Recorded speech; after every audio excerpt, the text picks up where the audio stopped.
What is up, YouTube? It is a miserable, rainy, thunderstormy day outside, so I'm stuck in the garage, which works out. Got parts ordered for this.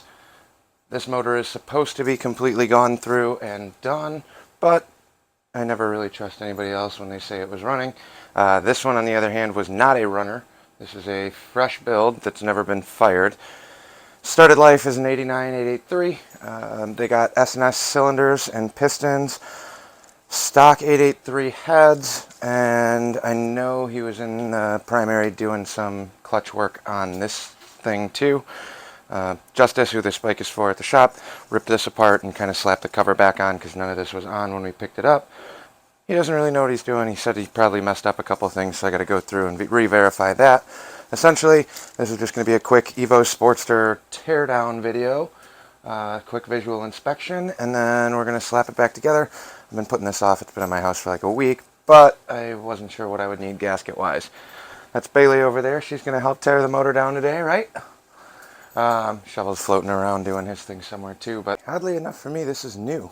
I typically work on the older ones. This is probably one of the newest motors that I've actually dug into. I've done a couple of the Evos doing powder coating jobs at the shop where we did the heads or the cylinders and things like that. But it's all the same, so come along with this. First thing we're going to do is blast these rockers off. On the Evos, unlike any of the earlier stuff, there's 3 plates here, and we'll get into what those look like in a minute. But for right now, we'll just blast these apart and slowly disassemble.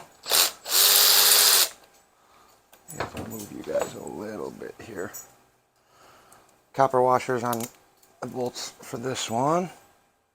I think there's paper washers too. It should be like a paper washer or a copper washer. This one looks like it's got both, sometimes rubber. I think there might have been a chipmunk in the garage today too. I opened the doors to let the dog in, both of them, and they just immediately went underneath the toolbox. Grab a magnet tray. Doing both of these at once.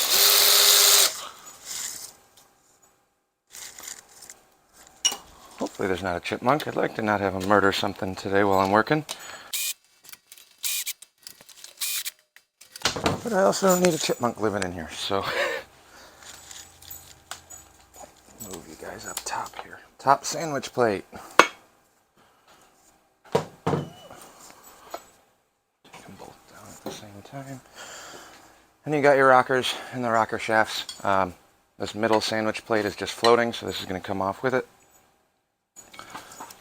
Should actually be kind of nice, being that this was a freshly rebuilt motor as far as I'm aware. Which means that, that first one they both stuck together on that one, which is fine. I'm going to leave them stuck. I'm trying not to have to replace all these gaskets since this 1200 kit was put on relatively recently. Everything so far looks okay. First glance visual inspection. Pop this intake off. Not a lot of room to get to the intake bolts on these Evos. But they also don't need to be in there crazy tight, which is fine.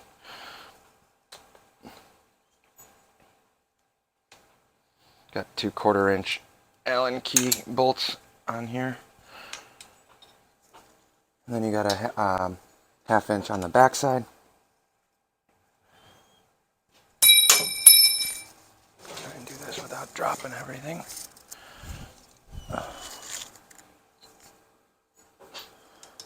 And typically on the Evo intakes, if I remember correctly, these are slotted. So if I pull this Allen bolt out, the 1/2 inch on the back side is slotted.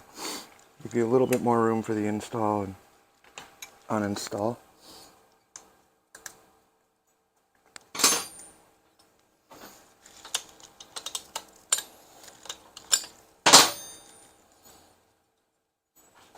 I will have to figure out what we're doing for carburation on this. I got a ton of carbs over in the corner, but one's a Mikuni. If I run a Mikuni, then I need a different intake setup. If I run a CV, which is ideal, I got to source one, or I got to put together some of the parts carbs I have over there and make one work. Haven't gotten to that point yet. Got a ton of butterflies over there. I'm not going to do that because that's going backwards and not helpful.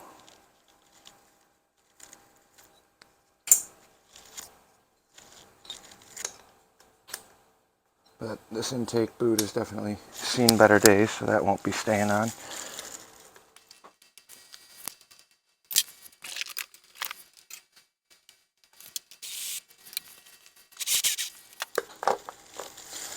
There's that slotted side that I was telling you about. On the Evos, they got a O-ring seal here.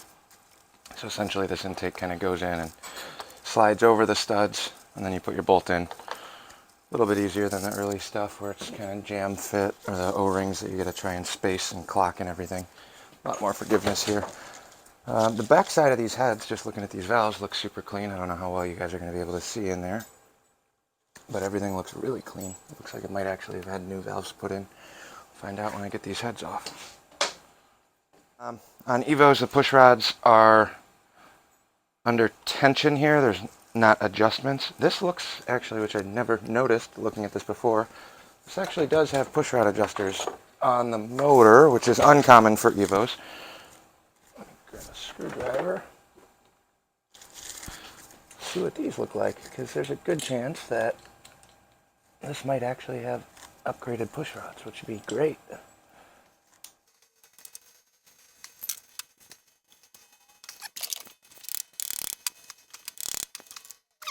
Okay, so we got the push rod covers off. Doesn't look like they're adjustable in there, but that's all right. Now, lay these caps out over here.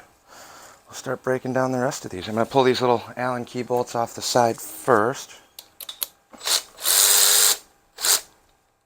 Got 2 bolts on the outside of the head.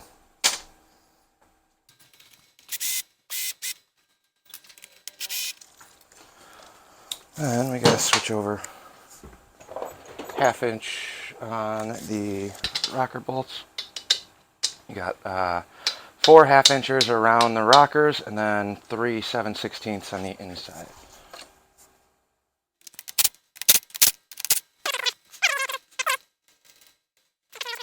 Swap over to a 7/16, get the inside ones. And I'll let these just sit in here so I don't forget where they go.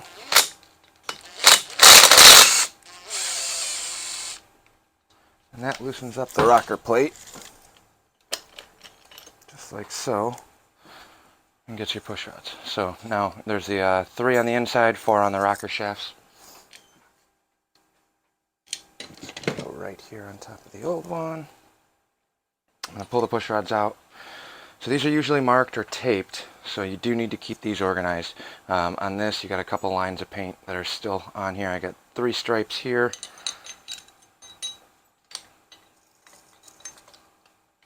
I'm actually going to label these right now. A Sharpie. So here we have front exhaust.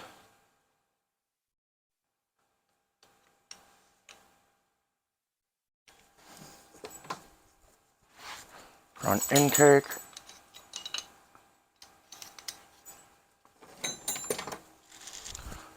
I'll label it over here.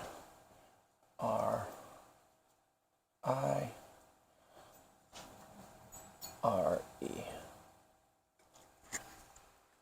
I'm a little more concerned about labeling everything on Evo stuff just because the push rods are not adjustable. On the earlier stuff, a lot of the times that front exhaust push rod will be your longest, so you just need to verify the sizing on there. If you try putting the front exhaust of a shovel head or a iron head, sometimes they're the same length, sometimes they're pretty close. But if you try putting the longer one anywhere else, a lot of the times it might not fit.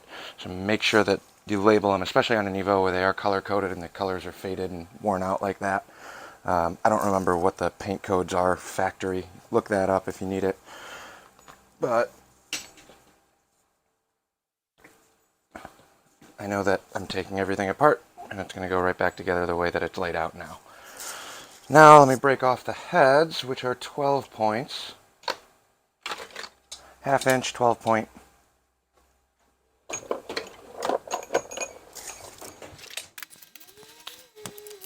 to get a little crafty on this one, because I don't have the motor mounted in anything and it's going to want to squirm around on me.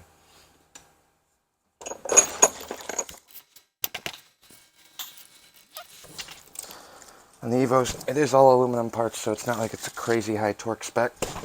However, when the motor is just resting on a bench, it's a little bit harder to move or break free the bolts when the motor's trying to move on you.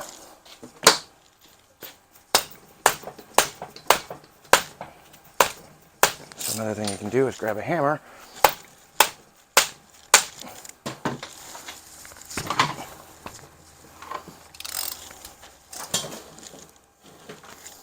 and use that to help break them away.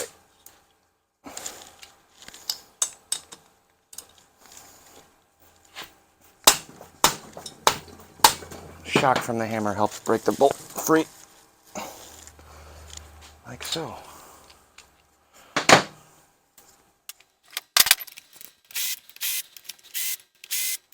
So on the Evo head bolts, they are a little bit different. They go down into a stud, so it's basically a really long glorified bolt slash nut. You got two long ones that go through the middle, two short ones that go through the outside.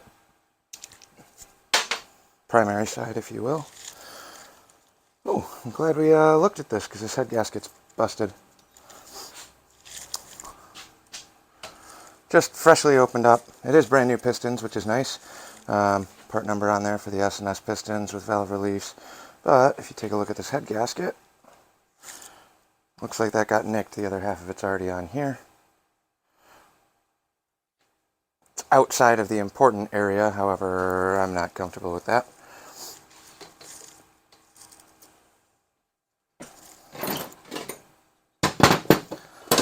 The valve chambers don't look brand new, but they are relatively cleaned up.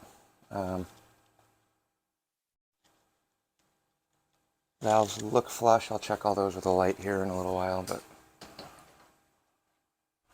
as of right now, let's pop the other head off. I like to try and, whenever I'm tearing a motor down, put all the bolts right back into where they belong, just because that way I'm not looking for them later on.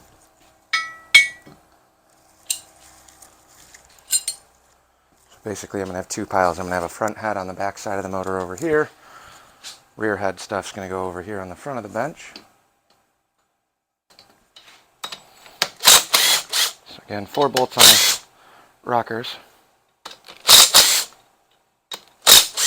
Bench on the big ones, 7/16 on the little ones, 3 on the inside. Again, the torque spec's not going to be crazy on these.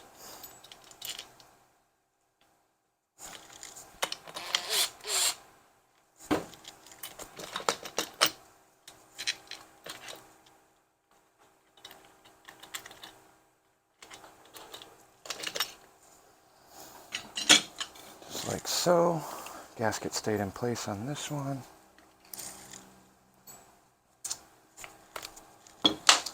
And the fun 12-point half-inch hammer ones.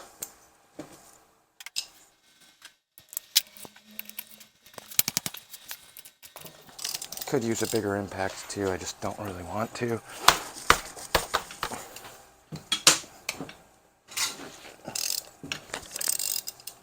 Dogs are looking for something today.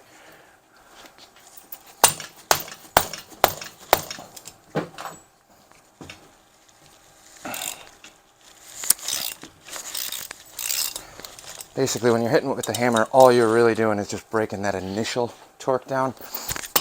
Once it starts moving, that one is really loose. Once it starts moving, then you can go in and grab it with your hand, or just turn them by hand.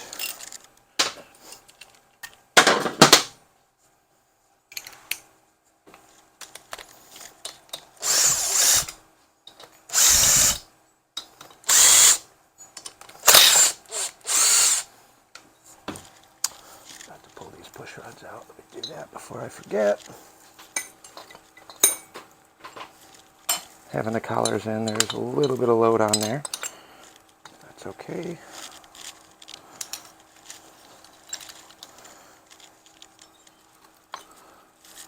when you pull the collars first, it takes the tension off of the valves.